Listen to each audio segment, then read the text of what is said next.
Cops shave black judge's hair unaware. She is the presiding judge on their case. The courtroom was full that morning. Wooden benches creaked under the weight of restless people. Lawyers shuffled their papers and murmurs floated like smoke in the air. A group of officers stood near the side, their uniforms neat and shiny, but their expressions carried arrogance rather than discipline. They whispered among themselves, casting mocking looks at a woman who sat quietly in the front row. The woman had long gray dreadlocks that fell around her shoulders like a crown of age and wisdom. Her skin was marked by years of experience, her face calm but strong. She wore no special clothes that morning, only a simple black robe draped loosely over her shoulders. To the untrained eye, she looked like an older woman, maybe tired, maybe out of place in a room buzzing with authority. The officers thought the same. They assumed she was a clerk, a witness, or maybe someone dragged in for questioning. They did not recognize her role. They did not sense the power she held in silence. To them, she was just an easy target. One of the officers smirked and whispered loud enough for others to hear, "Look at her hair. Does she think this is a place for fashion?" The others chuckled. The room did not pay attention because many had seen such behavior before. Small jokes, little cuts that carried big disrespect. The woman did not move. Her hands were folded neatly in her lap, her eyes fixed on the empty judge's bench at the front of the courtroom. She seemed almost as if she were waiting. Then, as though daring themselves to push further, one of the officers stepped forward. He was tall, silver-haired, with years of service behind him but little humility within. He carried clippers meant for trimming evidence tags earlier, and he turned them on with a buzz that echoed in the courtroom. The other officers laughed. "Do it," one of them encouraged. With a careless swagger, the tall officer walked up behind the woman. She did not resist, did not turn her head, did not even blink as the buzz of the clippers came closer. The sound grew louder, drowning the whispers, pulling everyone's eyes toward the center of the room, and then in a single bold move, he pressed the clippers to her head. Gray strands began to fall, floating to the ground like silver threads being cut from history itself. The officers roared with laughter, pointing, clapping each other on the back. To them, it was a game, a show of dominance in a space where they thought they were untouchable. But the woman's face did not change. Her eyes closed for a moment, not in fear but in thought, her lips pressed together. Holding back words that might have shattered the room, she let the clippers hum across her head, let the strands fall around her shoulders, let the humiliation wash over her without reaction. People in the courtroom gasped, but nobody stopped it. Some were too afraid, some too shocked. A few shook their heads, whispering, "This is wrong," but the officers did not care. They thought they ran the room. They thought they could control the story. The officer, pleased with himself, turned the clippers off and stepped back, grinning. "Now you look the part," he said mockingly, while his colleagues laughed again. The woman opened her eyes. She did not look at him. She did not look at the strands of hair scattered across the polished wood floor. She looked forward, straight at the bench, as if waiting for something. Her silence made the laughter sound louder, but it also carried weight like a storm that had not yet broken. Moments later, the bailiff entered through the side door. He glanced at the woman, then at the bench, and his voice boomed across the room. "All rise for the honorable judge." The words sliced through the laughter like a blade. Every person in the room stood instinctively except the officers, who froze. Their faces shifted from amusement to disbelief. The woman who had just been mocked, disrespected, and humiliated slowly stood from her seat. The room was silent now, so silent that the shuffle of her robe as she walked could be heard. She moved with calm steps toward the bench, her presence heavier with every stride. She reached the bench, climbed the steps, and sat down in the judge's chair. The officers' grins disappeared. Their laughter died in their throats. They looked at one another, searching for an explanation, but none came. The very woman they thought powerless was now looking down at them from the highest seat in the courtroom. The judge adjusted her robe, her hands steady, her expression calm. She looked over the courtroom, then directly at the officers. For the first time, she spoke. "This is my courtroom." The words were not loud, but they carried power. Every syllable felt like a stone dropping into water, sending ripples across the silence. The officers shifted uncomfortably. The tall one who held the clippers swallowed hard. He tried to speak, but his voice failed him. The judge leaned forward slightly. And in this courtroom, dignity is not optional. Respect is not given because of uniforms, badges, or titles. It is given because we are all human. Her gaze lingered on the men who had mocked her. She did not need to shout, did not need to humiliate them in return. Her authority was enough. The entire room felt it, the shift in power, the realization that arrogance had no place here. For the first time since the clippers buzzed, the judge reached up and touched her hair. Strands had fallen, but she did not touch them with sorrow. She touched them as if reminding herself of every trial she had endured before this one. The scars of her past were far deeper than a haircut could ever reach. The courtroom remained silent. Everyone, from lawyers to bystanders, watched her with new eyes. They understood now that this was no ordinary case, no ordinary day. They were witnessing something far greater, a lesson unfolding in real time. The judge straightened in her chair, placed her hands on the desk before her, and spoke again. "Let us begin." Those 3 words carried more weight than any punishment the officers had expected. They realized that their trial had already started long before the first witness was called. Their arrogance had already spoken louder than evidence. Their actions had already revealed the truth. The people in the courtroom, once unsure, now sat taller, their eyes fixed on the woman at the bench. Some felt ashamed they had not spoken up. Others felt inspired by her strength. But all of them understood one thing clearly. Power did not come from force or laughter or cruelty. It came from the ability to endure, to rise, and to command respect without demanding it. As the gavel struck, the trial began, not just for the case on paper, but for the men who had thought themselves untouchable. And in that moment, the woman with the freshly shorn hair was no longer just a figure in the courtroom. She was the story, the lesson, the living truth that dignity cannot be cut away. The gavel's echo faded slowly, but the silence it left behind was heavier than any sound. Everyone in the room sat frozen, replaying in their minds what they had just witnessed. The officers who once laughed nervously shuffled in their seats, now unable to meet the eyes of the woman sitting at the bench. She did not glare, she did not smirk. Instead, she carried herself with calm control, a kind of quiet strength that did not need to shout in order to be heard. As she adjusted her papers and allowed the trial to proceed, her mind drifted back, not because she was weak, but because every scar, every insult, every humiliation she had faced before had already built the foundation for this moment. She knew that arrogance and cruelty were nothing new. She had seen it before from her earliest days, and it had shaped her into the very person who now sat in command of this courtroom. Her story began far from polished wooden benches and walls lined with flags. She was born in a neighborhood where broken streetlights left corners in darkness and opportunities were scarce.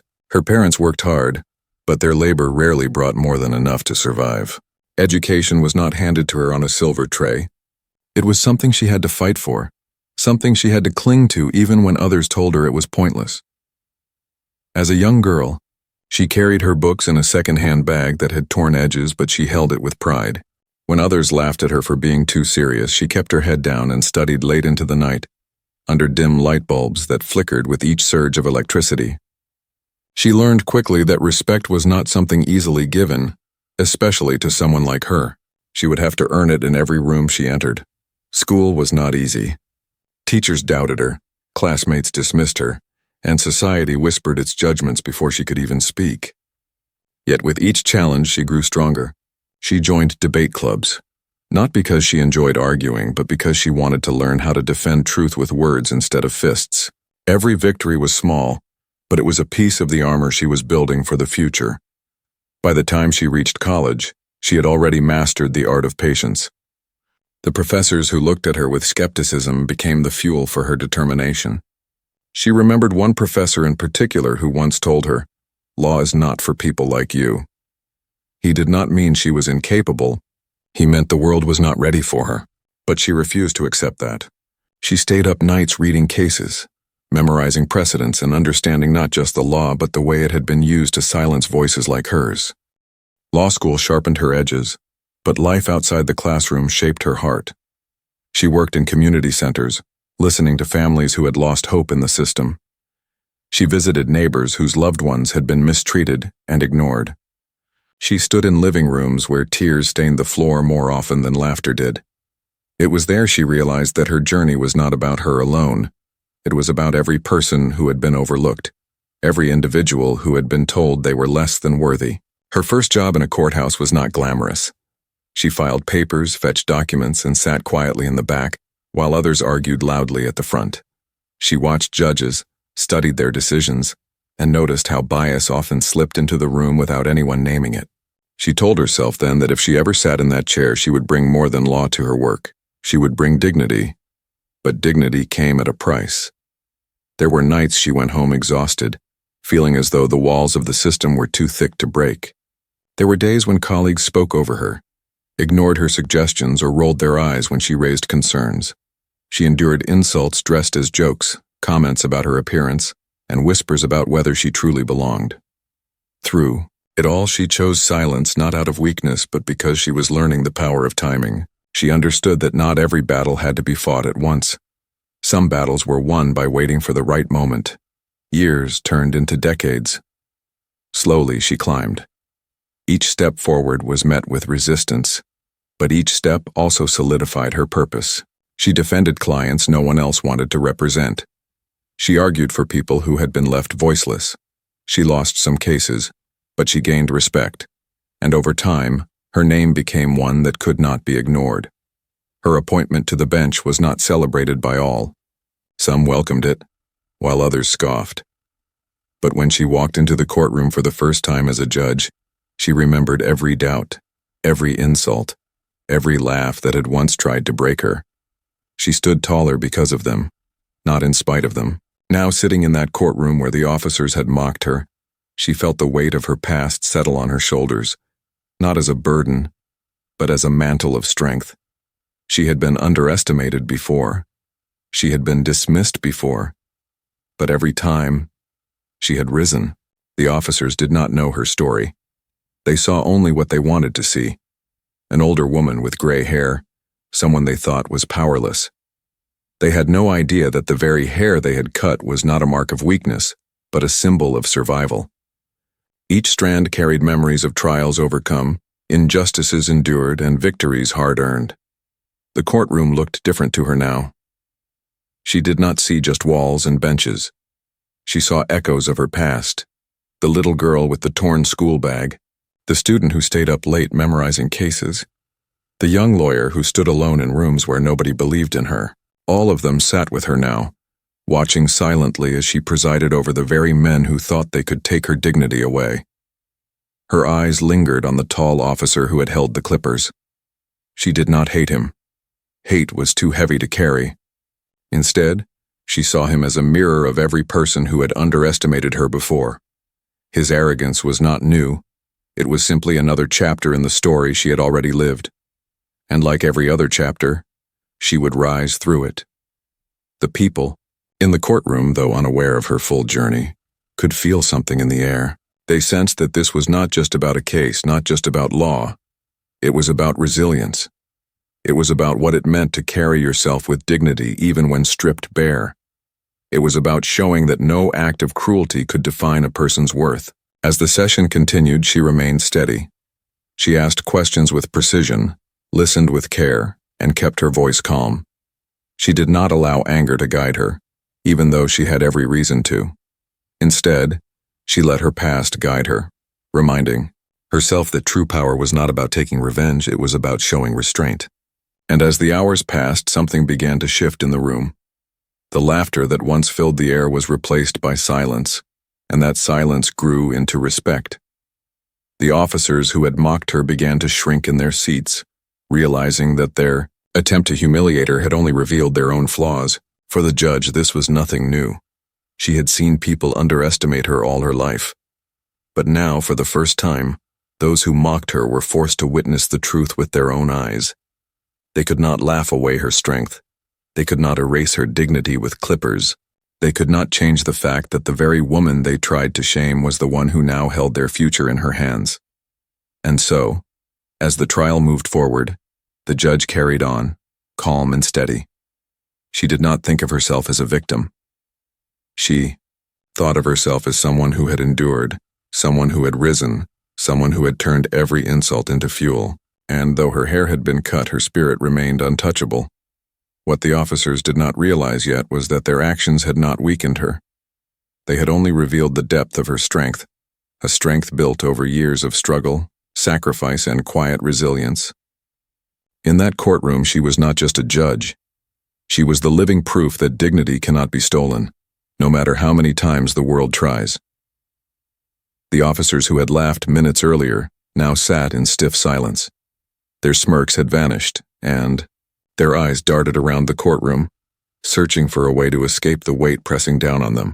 It was not the polished wood of the bench that made them uncomfortable, nor the silence of the crowd, but the steady gaze of the woman they had humiliated. She sat high above them now, not as a victim, but as the presiding judge.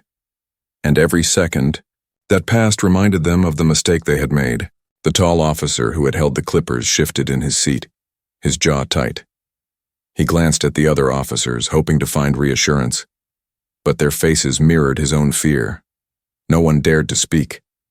No one dared to laugh again. The power they thought they held had vanished the moment the bailiff's voice announced her title. Now they were defendants, not heroes, and their arrogance had already betrayed them. The judge sat quietly for a moment, letting the silence stretch. She knew silence was more powerful than words when used wisely. Every heartbeat, every rustle in the room reminded the officers that they were no longer in control. She adjusted her robe and looked down at the papers before her, though she did not need to read them to know the truth. She had studied this case for weeks. She knew the charges, the evidence, the lies, and the patterns of abuse. This trial was about corruption, about officers who had forgotten their duty and used their power for themselves. What none of them realized until now was that the very person they had mocked would be the one to weigh their fate. The first witness was called, and the room shifted into focus. Lawyers stood tall, ready to argue their side, but even they carried a new energy, glancing at the judge with a respect that deepened after what they had seen. The witness, a nervous young man, stepped forward to speak. His hands trembled as he held the microphone, his voice shaky at first but growing stronger as he recounted what the officers had done to him. He spoke of nights spent in fear, of being treated unfairly, of being silenced when he tried to protest. His words painted a picture of men who wore uniforms but forgot the oath that came with them. The officers looked down, unwilling to meet his eyes. For years, they had dismissed voices like his, believing no one would listen, believing their badges made them untouchable. But now, with every word spoken in that courtroom, the walls they had built for themselves began to crumble. The judge listened intently. Her eyes never wavered. Her expression never softened nor hardened. She was a woman who had heard countless stories like this before, stories of power abused and dignity stripped away. Yet this one felt different, not because the pain was unique, but because the men accused of causing it were the same ones who had mocked her minutes earlier. The irony was heavy, but she did not let it show. She knew justice was not about personal feelings. It was about fairness. As the day wore on, more witnesses stepped forward. Each voice added weight to the truth, and each testimony chipped away at the confidence of the accused. By the time the third witness spoke, the officers sat slouched, their earlier arrogance replaced with a quiet dread. Their laughter was a memory now, one they wished they could erase. The judge leaned back slightly in her chair, her hands resting calmly on the desk before her. She thought of the journey that had brought her here. She remembered the times when she too had been silenced, when her voice was ignored simply because of who she was. She remembered the countless times she had endured humiliation, not in front of a courtroom, but in private spaces where cruelty thought no one was watching. Those memories were scars, but they were also strength. They reminded her that the young man's trembling voice was not just his alone. It was part of a larger story, one that had been repeating for generations. The defense tried to argue. They painted the officers as men who had only made small mistakes, men who deserved leniency. They spoke with polished words, their voices rising with false conviction. But every time they spoke, the judge's steady gaze reminded them that truth could not be hidden under performance. She had seen too much in her lifetime to be fooled by pretty speeches. When the tall officer was finally called to speak, the courtroom grew tense. He walked to the stand with slow steps, his shoulders no longer squared, his arrogance gone. He looked at the judge only once, and the glance nearly broke him. She did not glare, did not frown, did not smile. She simply looked, and in that look was the weight of every action he had taken, every choice that had brought him to this moment. He cleared his throat and began to speak. His words were halting, his tone unsure. He tried to explain himself, tried to frame his actions as jokes, as misunderstandings. But the silence in the room made his excuses sound hollow. Every person in the courtroom remembered the sound of the clippers, the laughter, the arrogance. No words could erase that memory. The judge listened without interruption. She did not raise her voice, did not cut him off. She allowed him to speak because justice required it. But when he finished, she let the silence hang heavy again. His words dissolved into nothing, leaving only the truth of what everyone had seen with their own eyes. As the session drew to a close, the judge gathered her papers and prepared to end the day. Before she did, she spoke directly to the room. Her voice was calm, steady, and filled with quiet authority. "This courtroom is not a stage for cruelty," she said. "It is not a place for arrogance nor for disrespect. It is a place for truth, and the truth cannot be hidden, no matter how much laughter tries to cover it." Her words sank deep into the air, settling in the hearts of everyone present. Some nodded quietly, others looked down, ashamed of their silence earlier. The officers sat in defeat, realizing now that they had not just embarrassed themselves, but had revealed their character in front of the very person they had tried to diminish. The gavel struck, and the session ended. People began to leave, whispering to one another about what they had witnessed. Some shook their heads in disbelief. Others spoke of how justice had a way of revealing itself in unexpected moments. The judge sat for a while longer, even after the room had emptied. She touched her hair again, feeling the rough edges where the clippers had cut. It was uneven, jagged, but it did not bother her. To her, it was a reminder that dignity was never tied to appearance. Dignity lived in how one carried themselves when others tried to strip it away. As she stood to leave, she glanced at the empty seats where the officers had sat. She knew this trial was not over. Evidence would be examined, arguments would be made, and decisions would be rendered. But in a way, the verdict had already been spoken, not by her, but by their own actions. They had revealed themselves before the law even had the chance to, and as she walked out of the courtroom, her steps were steady, her shoulders strong. The laughter that had once filled the room was gone, replaced by a silence that would echo far longer. The next morning, the courtroom filled once again, but the atmosphere was not the same.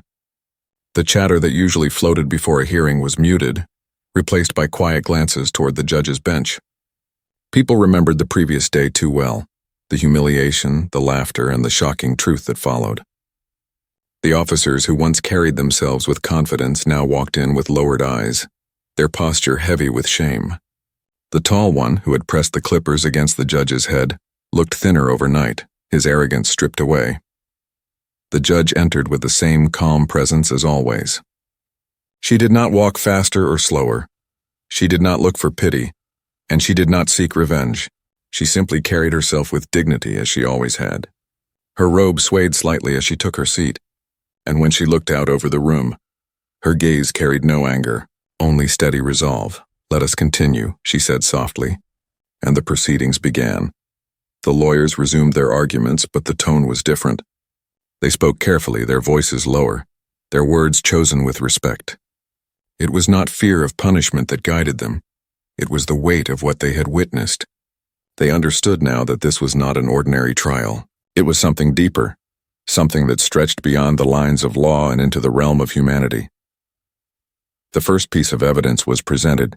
A video recording flickered to life on a screen, showing one of the officers using his badge to intimidate a civilian. The man in the video was young, his voice quiet as he tried to explain himself, but the officer's tone was sharp and dismissive.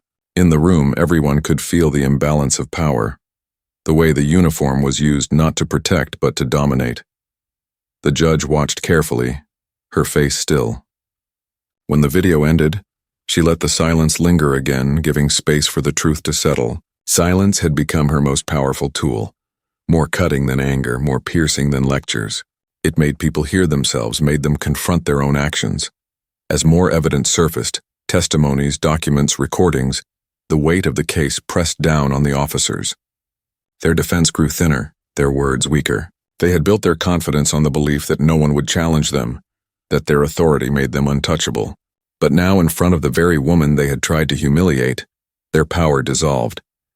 Yet what surprised everyone most was the judge's restraint. She did not use her position to scold them. She did not raise her voice or remind them of their cruelty. Instead, she guided the proceedings with fairness as though nothing personal had happened. It was not because she forgot. It was because she understood that justice could not be clouded by revenge. To her, the greatest lesson was not in striking back but in holding firm, showing that dignity survived even the sharpest attempts to destroy it. During a short recess, whispers filled the hallway. People spoke about the judge not with pity but with admiration. They marveled at her composure, at her refusal to let anger dictate her decisions. Some said they had never seen such strength in silence. Others confessed they felt ashamed for not speaking up when the officers laughed. Everyone seemed changed, as though they had witnessed not just a trial but a lesson in humility. When the session resumed, the judge addressed the courtroom directly. Her voice was calm but steady, each word carefully chosen.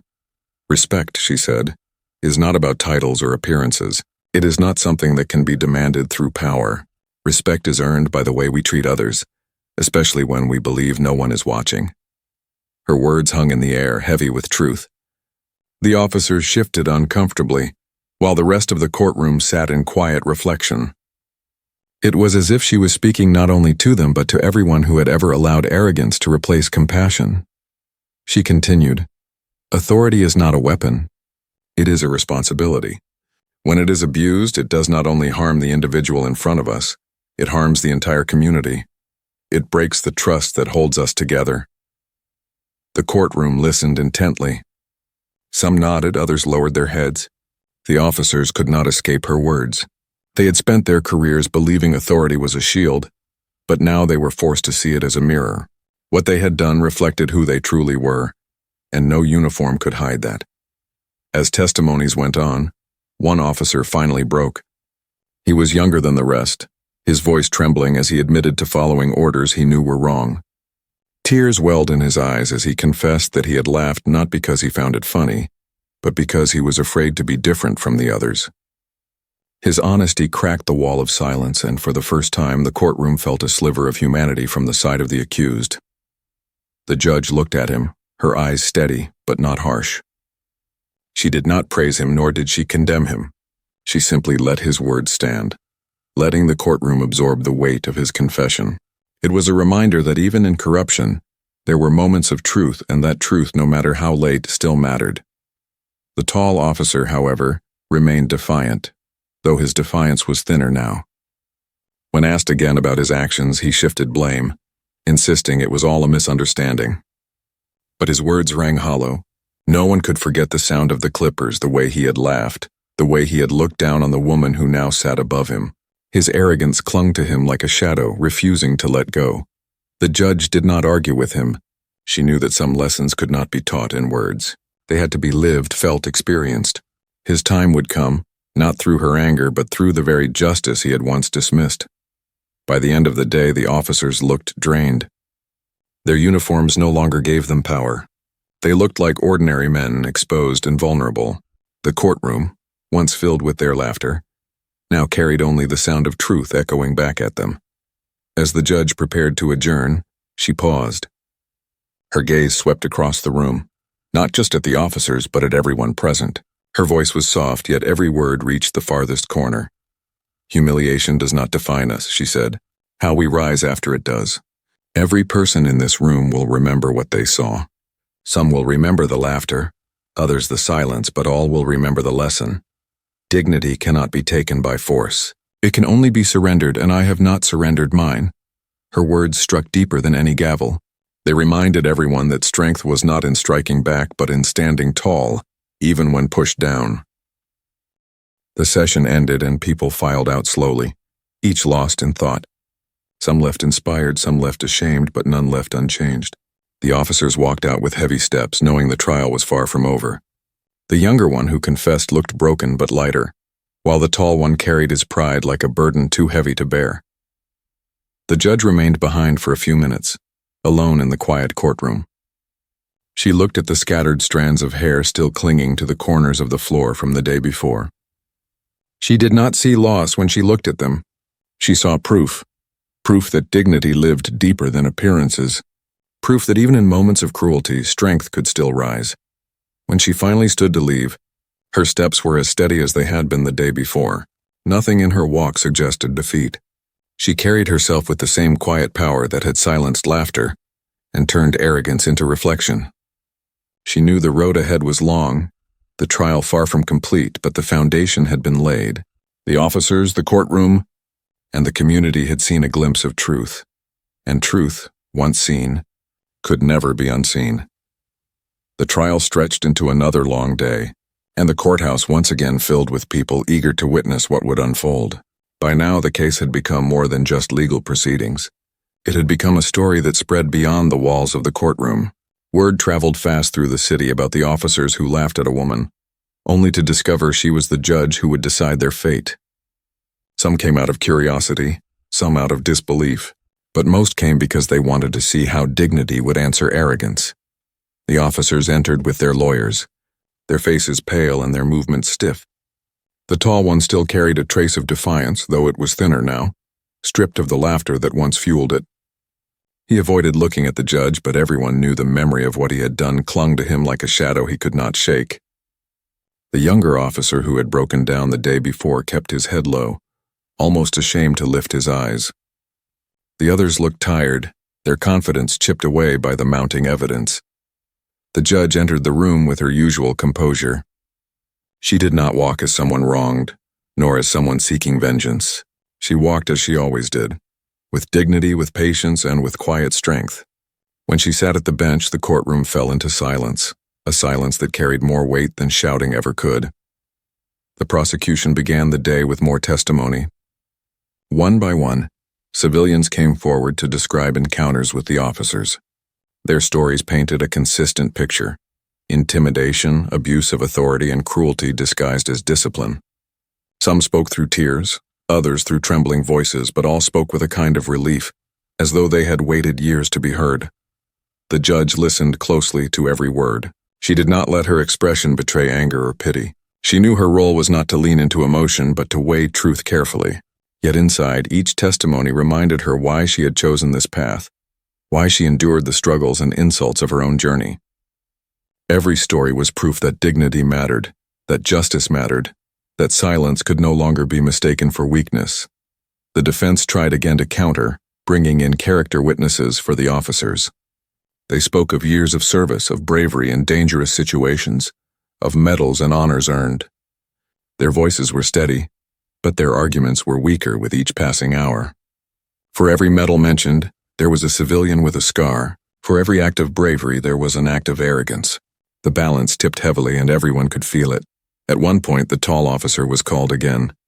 He walked slowly to the stand, his movements no longer filled with the swagger of the first day.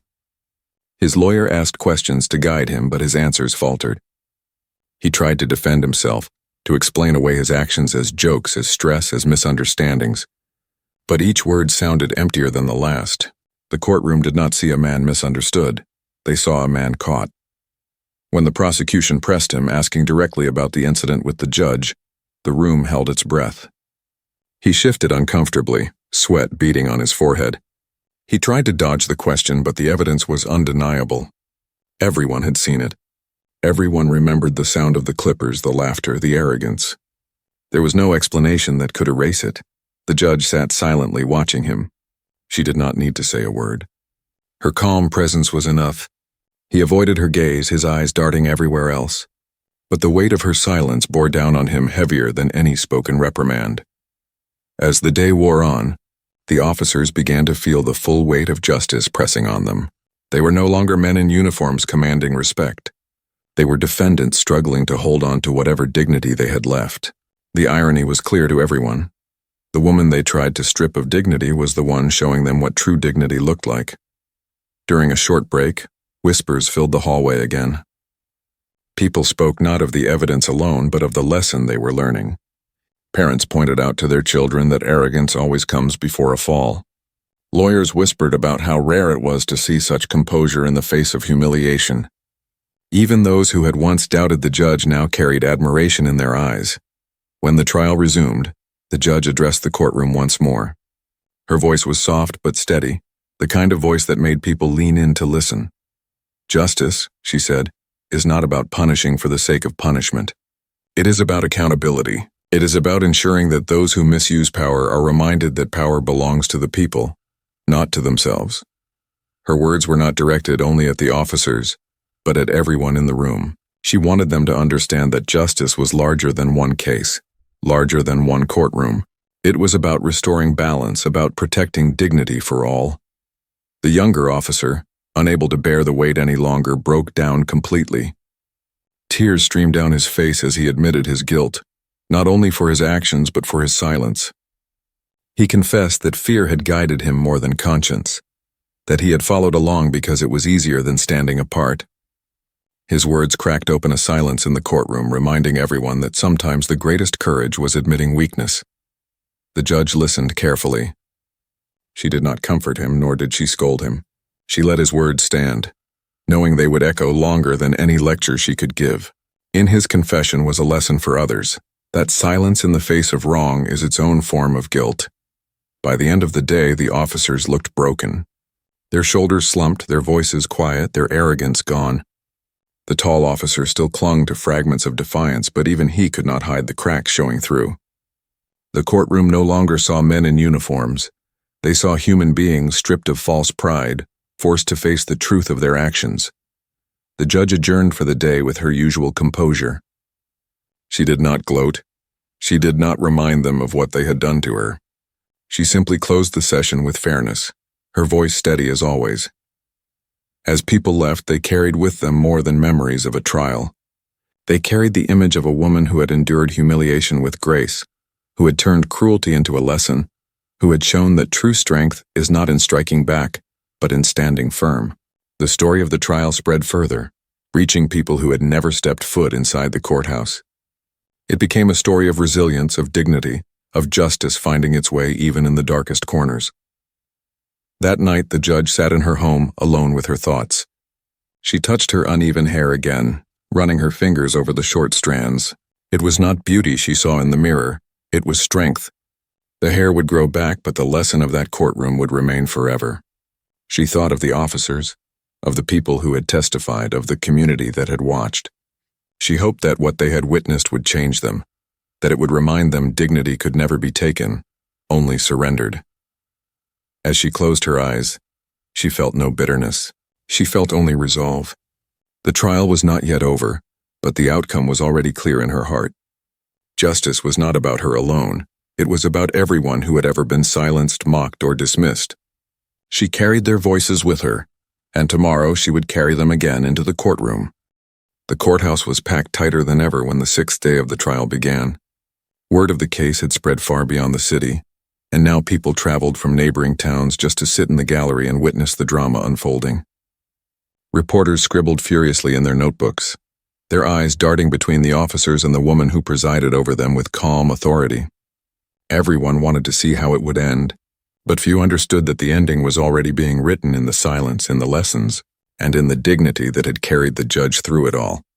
The officers walked in together, but their unity was broken. The tall one's steps were heavy, his jaw clenched, his face pale with exhaustion. The younger one looked as though he had aged years in a few days.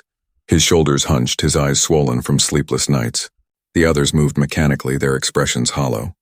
They had once entered this room with arrogance, but now they entered with the weight of shame pressing down on every step. When the judge walked in, the room rose as always, and once again, silence followed. She took her seat with measured grace, arranging her papers slowly, deliberately. She looked out at the room not as someone seeking recognition, but as someone ready to complete the work she had been entrusted with. She had carried herself with restraint for days, and though the scars of what had been done to her lingered on the surface, her spirit stood untouched. The prosecution began with a final set of witnesses. These were not just civilians but community leaders, people who had long suspected corruption but never had the platform to speak. They spoke clearly, laying out how fear had spread in the neighborhoods, how trust in law had eroded because of the actions of a few. Their words painted a broader picture, that what had happened in the courtroom was not an isolated act of cruelty, but part of a larger pattern that had left wounds across the community. The defense tried desperately to respond. Their voices cracked with strain as they repeated arguments about service, about honor, about misunderstanding. But their words floated weakly in the heavy air, no longer convincing, no longer strong. The people in the gallery shook their heads, whispering to one another that the truth was too clear to deny. Midway through the day, the tall officer was asked once again to take the stand. He hesitated, his steps dragging, but eventually sat down. His lawyer asked him to speak about his years of service, about the dangers he had faced, about the sacrifices he had made. He did, his voice hard, his eyes distant. For a moment, some in the room almost felt sympathy. But then the prosecutor asked the question everyone had been waiting for. "Do you regret what you did to her?" The silence that followed was so deep that even the scratching of reporters' pens stopped. The tall officer froze. His jaw worked as though he was chewing words he could not swallow. His hands trembled slightly, though he tried to hide it. He looked up at the judge for only a second, and in that second, everyone in the room felt the weight of the question pressing down on him. At last he answered, "I regret being caught up in something that has been blown out of proportion." The gasp that swept through the gallery was audible. Some shook their heads, others muttered under their breath. His lawyer tried to cover, tried to soften the damage, but the words were out. His arrogance, though cracked, was still alive, clinging to him like a final shield. But in that shield was his downfall. The judge did not move. She did not flinch, did not allow the faintest reaction to show. She simply looked at him for a long, quiet moment before nodding to the next lawyer. Her silence carried more meaning than any scolding could. It told everyone in the room that he had spoken his own verdict with his own mouth. Later in the day, the younger officer was asked to speak again. This time he did not resist. He stood slowly, walked to the stand, and when he spoke, his voice cracked. "I regret everything," he said simply. His hand shook as he gripped the sides of the chair. "I regret not standing up when I knew things were wrong. I regret laughing when I wanted to be silent. I regret being a coward when I should have been brave." His confession filled the room with a different kind of silence. This was not arrogance, it was surrender. His tears were real, his pain genuine. Some in the gallery even wiped their own eyes, moved by the honesty that contrasted so sharply with the tall officer's defiance. The judge watched him too, her eyes steady. She did not comfort him, but she did not dismiss him either. She let his words breathe in the room, let the people decide what they meant. In his brokenness, there was at least a spark of humility, and humility was a seed that could grow into redemption. As the session continued, the gallery buzzed with whispers during each recess. People spoke of the two officers, one still clinging to pride, the other stripped bare by guilt. They spoke of the judge, her calm face, her measured voice, her ability to lead without anger. They spoke of the lesson unfolding before their eyes, that dignity does not shout, it does not fight to be seen. It simply stands, and in standing, it outlasts everything else. By the end of the day, the evidence was complete. Both sides had spoken, all the witnesses had been heard, and now the case stood ready for judgment. The judge did not give her decision immediately. She told the courtroom that she would take time to review all testimony, all evidence, and all arguments. She reminded them that justice required patience, that truth deserved care. The gavel struck and the session ended, but unlike the other days, no one rushed to leave. People lingered in the seats, whispering, reflecting, staring at the bench long after the judge had left. They had come expecting a trial of men, but they realized they had witnessed something larger. A trial of character, a test of dignity, and a lesson about power and humility that would echo long after the case was done. That night, the judge sat at her desk in her quiet home, reviewing notes under the warm glow of a lamp. Papers were stacked around her, but her mind was not only on the documents. It was on the faces she had seen, the voices she had heard, the silence that had filled the room. She thought of the tall officer's pride, of the younger one's confession, of the community that had carried wounds for too long. She thought of her own journey, the path that had brought her here, and the scars that had shaped her. She knew the decision she would give would not erase the pain, nor would it undo the arrogance that had scarred her courtroom, but it could plant something new. It could remind everyone that justice was not about revenge, but about accountability, about lessons that lasted longer than punishment. The next day would bring the final words, the final gavel, the final chance for truth to stand. The officers would face their fate, and the community would witness justice in its purest form, not in anger, not in spectacle, but in dignity that refused to be broken. And as she closed her notes and turned off the lamp, the judge felt the weight of tomorrow. But she carried it not with fear, not with anger, but with the same steady resolve that had carried her through every moment before. For she knew now, as she had always known, that dignity was her greatest strength, and no laughter, no cruelty, no arrogance could ever take it from her. The last day of the trial arrived with a sense of gravity that pulled at everyone's steps as they entered the courthouse. The air felt heavier, the silence more profound. By now, the story had become something larger than the case itself. People whispered about the judge not only in this city but far beyond. She had become a symbol of resilience, the woman who endured humiliation with grace and turned it into a lesson for all to see. Now everyone waited to hear her final words. The courtroom was so full that people stood pressed against the walls. Journalists filled entire rows, their pens ready, cameras balanced on shoulders. Parents brought children, telling them they were about to witness something they would never forget. Even some who once doubted her came back, drawn by the quiet power she carried each time she walked to the bench. When the officers entered, the difference was visible. The tall one looked worn down, though he still tried to hold himself with pride. His lips were pressed tightly, his jaw stiff, his eyes avoiding everyone else's. But no matter how straight he sat, no one saw strength in him anymore. They saw fear disguised as pride. The younger officer, on the other hand, walked slowly, his shoulders bent, his face filled with the weight of remorse. The others followed, each one bearing the mark of sleepless nights and a conscience that refused to stay quiet. Then the bailiff's voice echoed through the room. "All rise for the honorable judge." The sound of shuffling filled the air as everyone stood. The judge entered with the same measured steps as always, her robe flowing, her presence steady. Her hair was still uneven from the clippers, but it no longer looked like loss. It looked like defiance, like proof that dignity was deeper than appearances. She reached the bench, sat, and the room grew silent again. The kind of silence where every breath felt like it carried weight. She began by recounting the evidence. Her voice was calm, steady, never rushing, never faltering. She spoke of the testimonies, the videos, the documents. She reminded the courtroom of the civilians who had stood courageously to tell their stories, of the pain that had been carried in silence for too long. She reminded them of the officers' years of service but did not allow medals to overshadow misconduct. Her words wove together not only the facts of the case but the deeper truth that had become clear throughout the trial. She spoke of the meaning of authority, of the responsibility that came with wearing a uniform. "Authority is not a crown to be worn," she said, her eyes scanning the room. "It is a trust.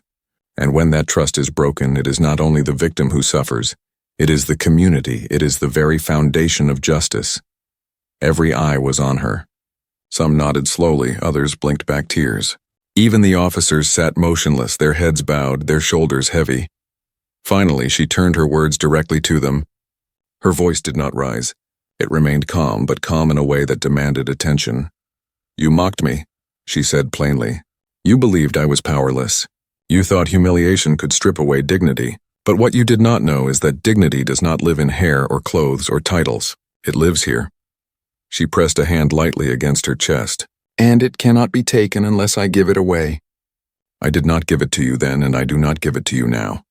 The gallery was silent. Her words seemed to reach into every corner, pressing against the hearts of everyone present. Some of the officers shifted uncomfortably. Others lowered their eyes further. She continued, "This trial has never been about me. It has been about you, about the choices you made, about the way you treated those who trusted you. Justice is not mine to use as revenge. Justice belongs to the people, and it is my duty to deliver it fairly." She paused, letting the silence sit once more.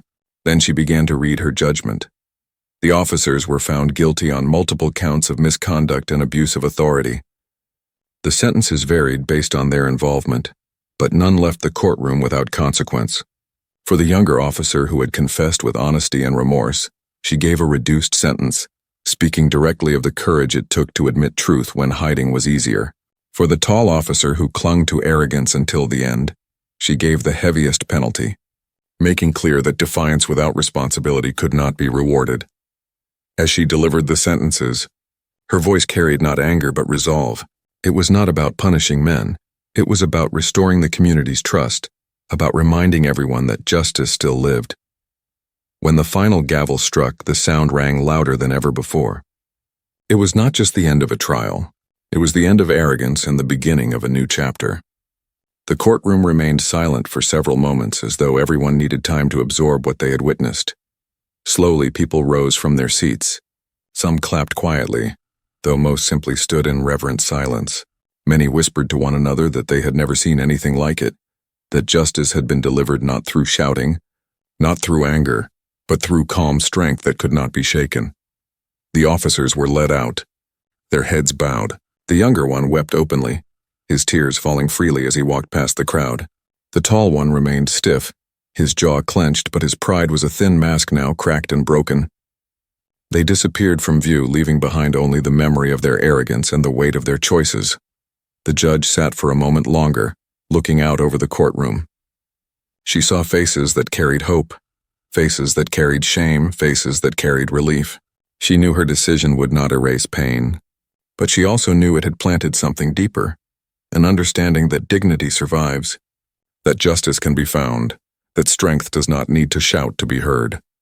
When she finally stood, she did so with the same quiet grace as always. She walked out of the courtroom, her robe trailing softly behind her. The people parted to let her pass, their eyes following her not as a victim but as a leader, as a symbol, as proof that even in humiliation, one could rise higher than ever before. Outside the courthouse, the air was cool and clear. Reporters rushed forward, microphones extended, questions flying. But she did not stop. She did not need to explain herself. The courtroom had already spoken, and the lesson was already clear. That night, as she sat alone once more, she touched her uneven hair again. It no longer felt strange beneath her fingers. It felt like a reminder, a mark of survival, a badge of dignity. She smiled softly to herself, not with triumph but with peace. For she knew the truth now, as she had always known. Dignity is not given by others, and it cannot be stolen by cruelty. It lives in how one endures, how one rises, and how one refuses to surrender even when others try to break them. And so the story of the judge and the officers became a story retold by many. Parents told their children, neighbors told each other, and communities far beyond repeated it as a lesson. It was not remembered as the trial of corrupt officers, but as the trial where a woman turned humiliation into history, where she proved that strength is found not in revenge but in dignity that refuses to bow.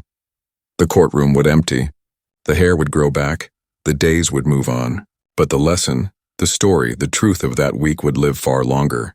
For in that courtroom, the world had seen what it meant to stand tall even when pushed down, to speak softly yet be heard louder than laughter, to carry scars not as wounds but as proof of survival. And so, the judge's legacy was sealed, not by her title, not by her robe, but by her unshakable dignity.